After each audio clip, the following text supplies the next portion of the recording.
H.P. Lovecraft's The Hound. In my tortured ears, there sounds unceasingly a nightmare whirring and flapping, and a faint, distant baying as of some gigantic hound. It's not dream. It's not, I fear, even madness. For too much has already happened to give me these merciful doubts. St. John is a mangled corpse. I alone know why, and such is my knowledge that I am about to blow my brains out, for fear I shall be mangled in the same way. Down unlit and illimitable corridors of eldritch fantasy sweeps the black, shapeless nemesis that drives me to self-annihilation. May heaven forgive the folly and the morbidity which led us both to so monstrous a fate. Wearied with the commonplace of a prosaic world, where even the joys of romance and adventure soon grow stale, St. John and I had followed enthusiastically every aesthetic and intellectual movement which promised respite from our devastating ennui. The enigmas of the symbolists and the ecstasies of the pre-Raphaelites all were ours in their time, but each new mood was drained too soon of its diverting novelty and appeal. Only the somber philosophy of the decadence could hold us, and this we found potent only by increasing gradually the depth and diabolism of our penetrations.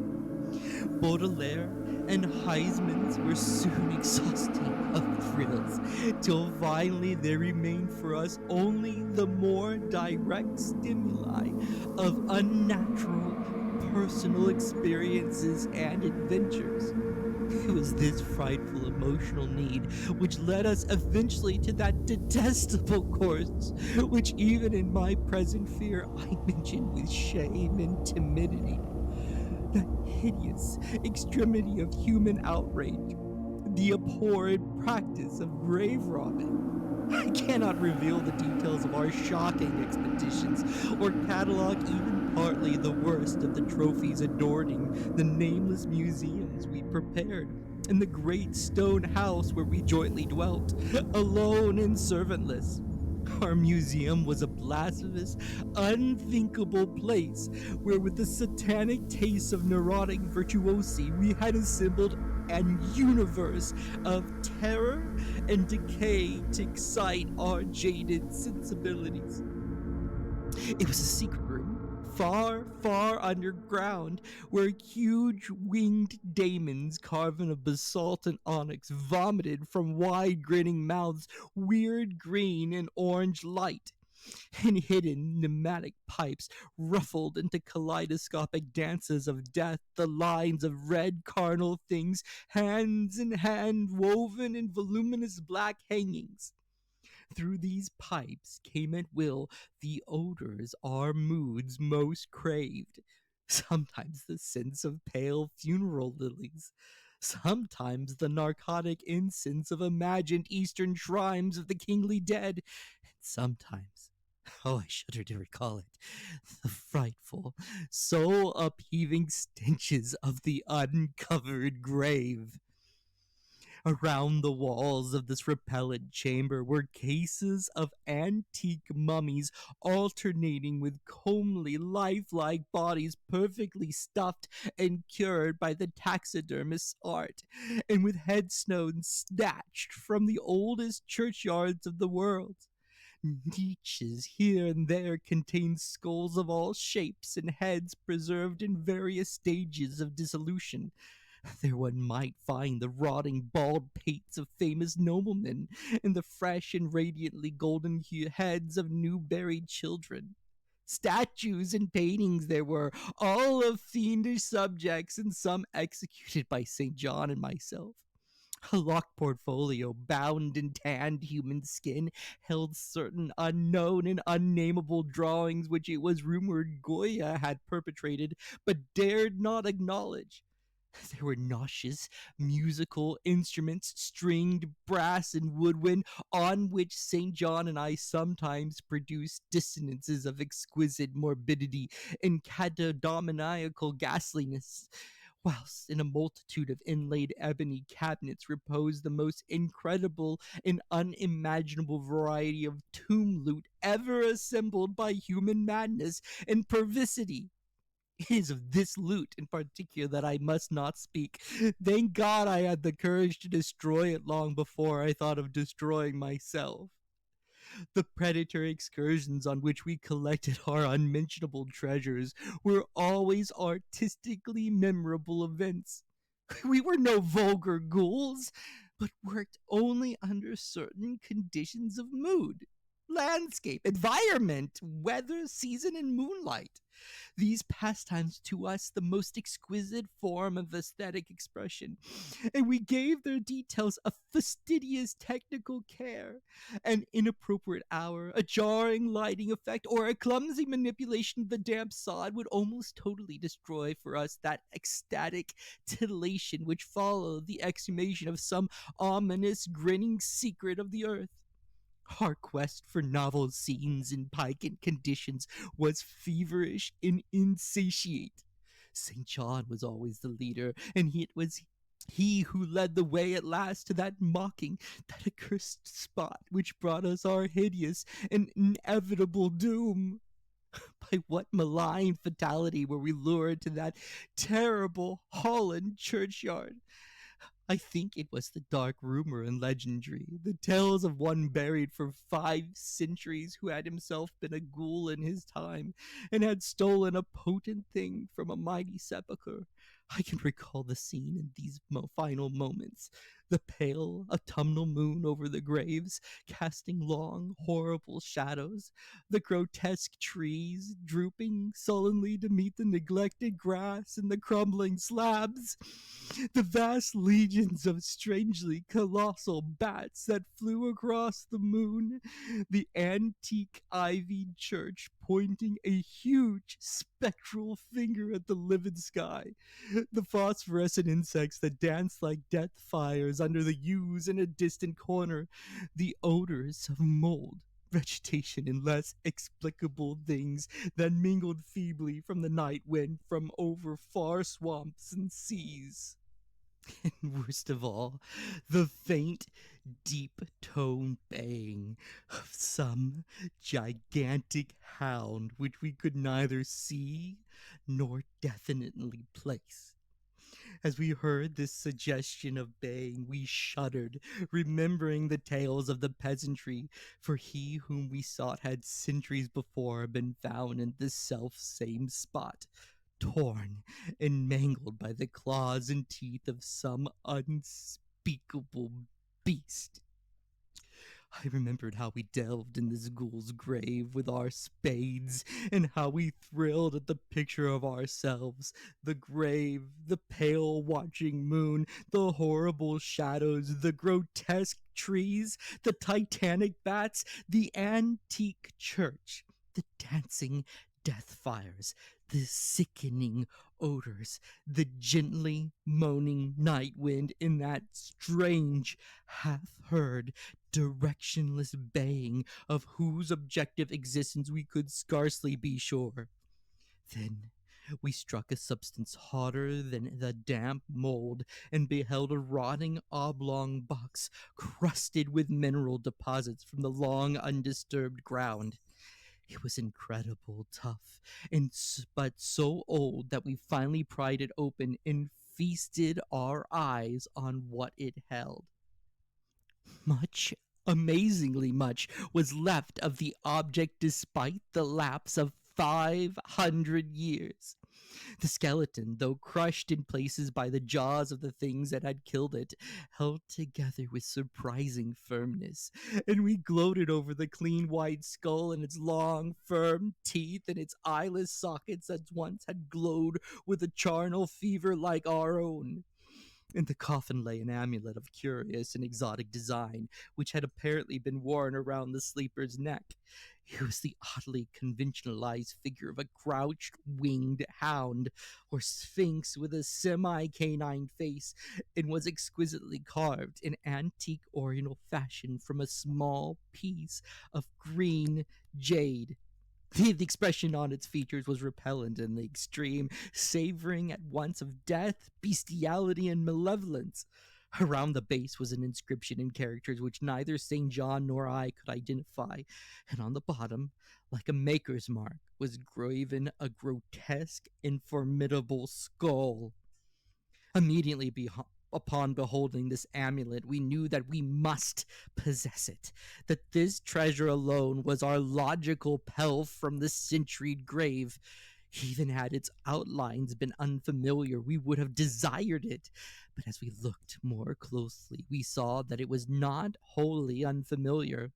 Alien it indeed was to all art and literature which sane and balanced readers know, but we recognized it as the thing hinted of in the forbidden Necronomicon of the mad Arab Abdul al-Hazred, the ghastly soul symbol of the corpse-eating cult of inaccessible Lang in Central Asia.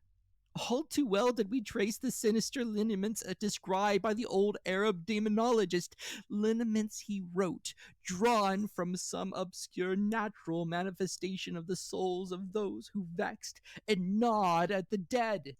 Seizing the green jade object, we gave a last glance at the bleached and cavern eyed face of its owner and closed up the grave as we found it. As we hastened from that abhorrent spot, the stolen amulet in St. John's pocket, we thought we saw the bats descend in the body to the earth we had so lately rifled, as if seeking for some curse and unholy nourishment. But the autumn moon shone weak and pale, and we could not be sure.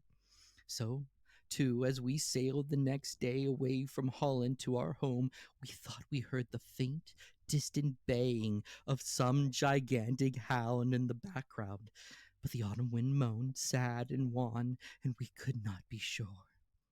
Less than a week after our return to England, strange things began to happen. We lived as recluses, devoid of friends, alone, and without servants in a few rooms of an ancient manor house on a bleak and unfrequented moor, so that our doors were seldom disturbed by the knock of the visitor. Now, however, we were troubled by what seemed to be frequent fumblings in the night, not only around the doors, but around the windows also, upper as well as lower. Once we fancied that a large opaque body darkened the library window when the moon was shining against it, and another time we thought we heard a whirring or flapping sound not far off. On each occasion, investigation revealed nothing, and we began to ascribe the occurrences to imagination alone. That same curiously disturbed imagination which still prolonged in our ears that faint, far baying we thought we had heard in the Holland churchyard. The jade amulet now reposed in a niche in our museum, and sometimes we burned strangely scented candles before it. We read much in Al-Hazred's Necronomicon about its properties and about the relation of ghouls' souls to the objects it symbolized, and we were disturbed by what we read. Then terror came. On the night of September 24th, 1900, I heard a knock at my chamber door. Fancying it St. John's, I bade the knocker enter, but what was answered only by a shrill laugh. There was no one in the corridor. When I aroused St. John from his sleep, he professed entire ignorance of the event and became as worried as I. It was that night that the faint, distant baying over the moor became to us a certain and dreaded reality. 4 days later, whilst we were both in the hidden museum, there came a lone, cautious scratching at the single door which led to our secret library staircase. Our alarm was now divvied, for besides our fear of the unknown, we had always entertained a dread that our grisly collection might be discovered. Extinguishing all lights, we proceeded to the door and threw it suddenly open. whereupon we felt an unaccountable rush of air and heard, as if receding far away, a queer combination of rustling, tittering, and articulate chatter. Whether we were mad, dreaming, or in our senses, we did not try to determine. We only realized with the blackest of apprehensions that the apparently disembodied chatter was beyond a doubt in the Dutch language. After that, we lived in growing horror and fascination. Mostly, we held to the theory that we were jointly going mad from our life of unnatural excitements.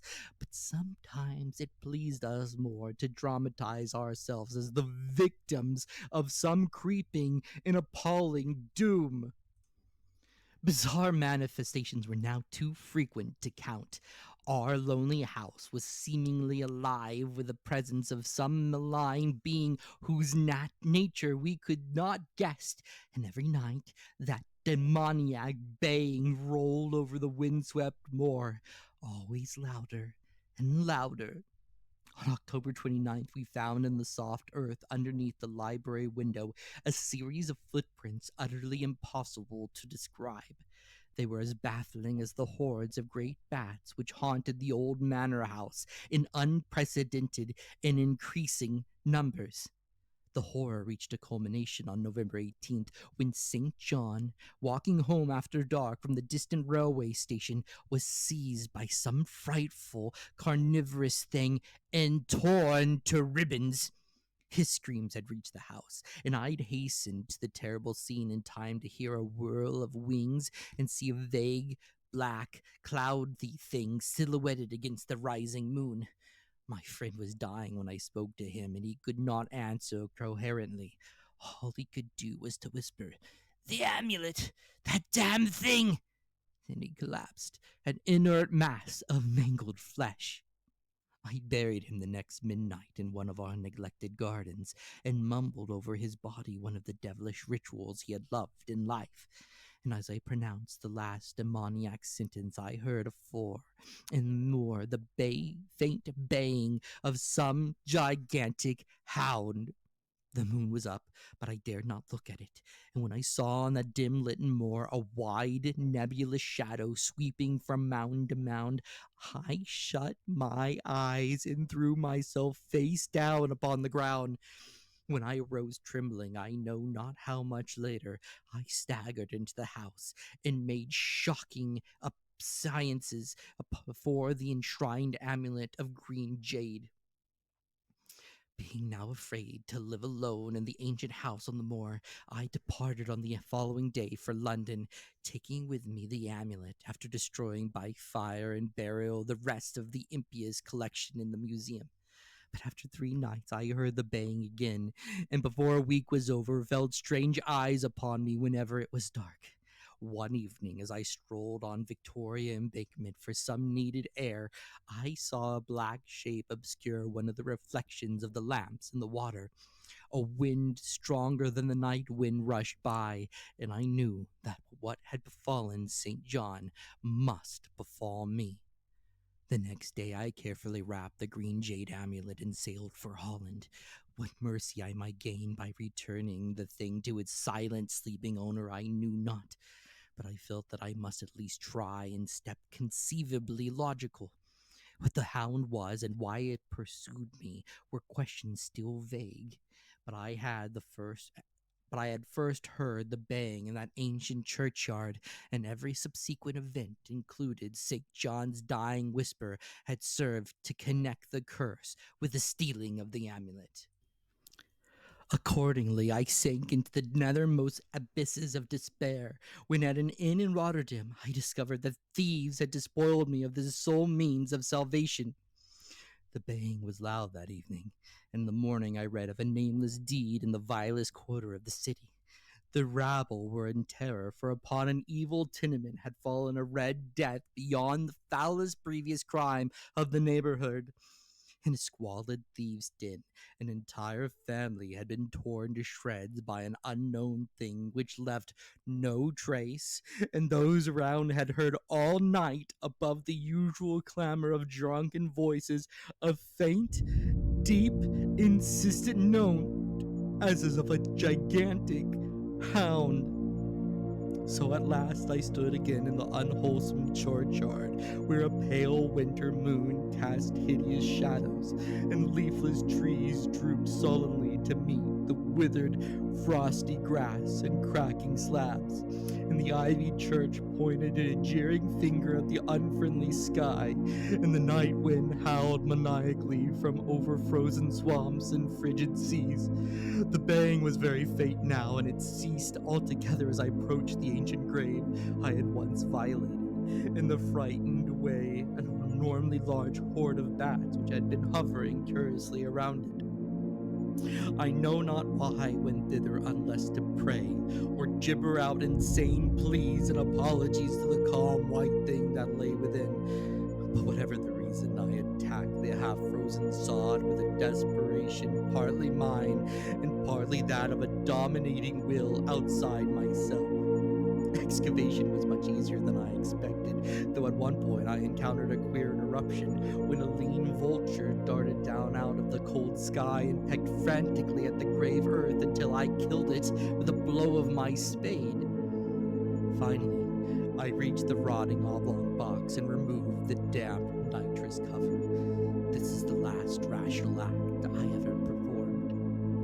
For crouched within that century coffin, embraced by a close-packed nightmare retinue of huge, sinewy, sleeping bats, was the bony thing my friend and I had robbed. Not clean and placid as we had seen it then, but covered with caked blood and shreds of alien flesh and hair, and leering cinchingly at me with phosphorescent sockets and sharp, ensanguined fangs yawning twistedly in mockery of my inevitable doom.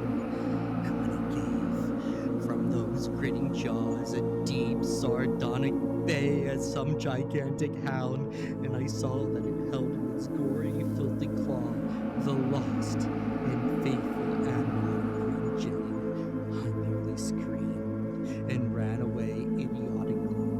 My screams soon dissolved into peals of hysterical laughter.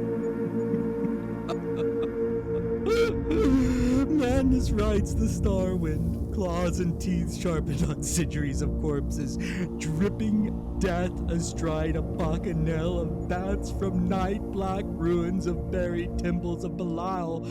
Now, as the baying of that dead, fleshless monstrosity grows louder and louder, and the stealthy whirring and flapping of those accursed web wings circles closer and closer, I shall seek with my revolver the oblivion which is my only refuge from the unnamed and unnameable.